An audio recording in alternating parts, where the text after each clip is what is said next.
বন্যার্ত মানুষদেরকে বন্যা দুর্গত এলাকার মানুষদেরকে উদ্ধার করে আনতে হবে। আজকে আমরা আসছি, কমপক্ষে আমরা 10টা ট্রাককে এই সকল এরিয়াতে আবার পাঠানোর চেষ্টা করব। একই সাথে আপনারা হয়তো জানেন BIWTA এবং প্রাইভেট উদ্যোগে 10টা 20টা স্পিড বোট রওনা দেওয়ার কথা ছিল নারায়ণগঞ্জ বন্দর থেকে গতকালকে। সেগুলো মোটামুটি পৌঁছে গেছে, কিন্তু কিছু এখনও জ্যামের মধ্যে আটকে আছে।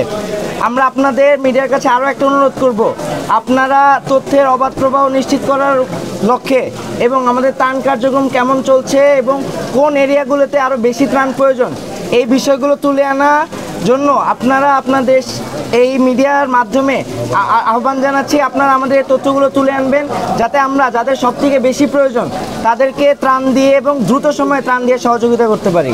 চট্টগ্রামে যে আমাদের ত্রাণ সংগ্রহ চলছে, শুধু ঢাকাতে নয়, সেখানেও আমাদের এক ধরনের কর্মসূচি রয়েছে।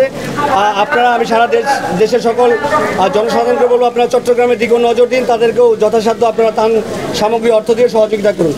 আর মৌলভীবাজারের প্রবাসী ভাইরা যারা আছেন, তারা আমাদের এই দেশের, আপনাদের কাছে অনুরোধ করব, আপনারা আমাদের যে অ্যাকাউন্টগুলোর মাধ্যমে আমাদের যে ত্রাণ সংগ্রহ কর্মসূচি চলছে সেটাকে আপনারা কন্ট্রিবিউট করেন যতটুকু পারেন। অ্যাকাউন্ট নাম্বার এবং বিকাশ নাম্বার দিচ্ছি, এই দুটো নাম্বারই শুধু আমরা, আমাদের অফিসিয়াল নাম্বার, এই নাম্বার থেকে আমরা ত্রাণ কার্যক্রম পরিচালনা করছি। অন্য কোনো নাম্বারের সাথে বৈষম্য বিরোধী ছাত্র আন্দোলনের কোনো সম্পর্ক নেই। বন্যার্ত মানুষদেরকে বন্যা দুর্গত এলাকার মানুষদেরকে উদ্ধার করে আনতে হবে। এই সময়টাতে কারোর পিছনে কেউ না লেগে, কাউকে রাজাকার না বলে, কাউকে ছোট না করে, কারোর সাহায্যকে ছোট না করে দেখে তারা যেন সহযোগিতা করার হাতটা বাড়ায় দেয়। আর যদি সহযোগিতা করতে মন না চায় বা সামর্থ্য না থাকে, আল্লাহর ওয়াস্তে প্লিজ মুখটা বন্ধ রেখে আল্লাহর কাছে দোয়া করেন যেন বন্যা দুর্গত এলাকার মানুষগুলো যেন অন্তত বেঁচে থাকে।